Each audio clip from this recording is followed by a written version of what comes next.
Hello, my name is Lauren Taylor. I'm Executive Sommelier and Events Coordinator for Jillian's Italian Grill. And I'm here today to talk to you all about the 5 S's of wine tasting. So enjoying wine can be somewhat daunting, and shopping for wine can be even more daunting. But the important thing to remember is to seek experiences and seek exploration with wines. One way that you can do that is by experiencing it and paying attention to the 5 S's while you're tasting wine.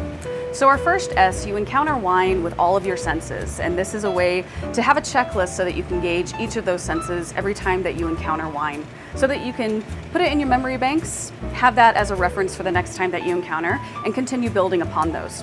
So today we have the Troublemaker wine, which is a red blend out of the Central Coast. Really great wine for pairing with chocolate, with meat, even with chili, or even just by itself to enjoy. So our first S is sight. So how does the wine look? It's as simple as that. Is it dense? Is it dark? What's the color of the wine? Can you see all the way through to the bottom? All of these things are going to tell you, give you an indicator of what grape they are, how the wine is made, and perhaps what you might expect from this wine. So for example, with our Troublemaker here, it is a dense red wine. I can see it is a red wine. When you tip the wine over, you can actually see the stratification of color of the wine.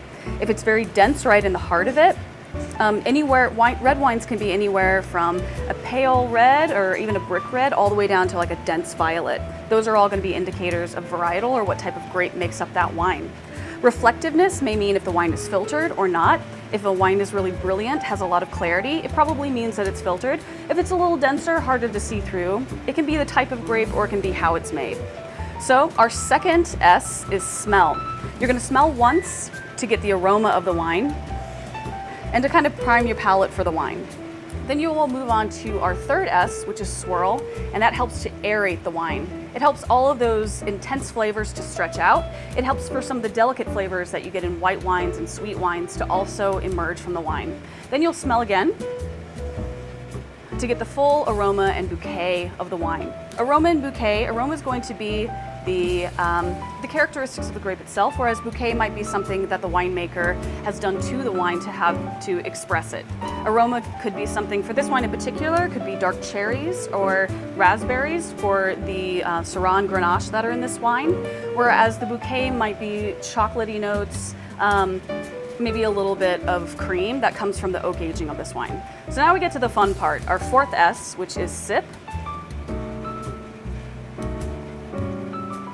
And you want to make sure, with that sip, the wine coats your entire tongue, all of your tasting surfaces, so you can decipher the taste at the beginning, in the middle, and the finish of the wine. And all of this is just a practice and to help paying attention so that you can understand what you're tasting, and more importantly, whether you like it or not.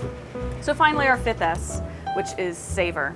Enjoying the entire effect all the way from sight to smell, swirl, sip, and finally savor.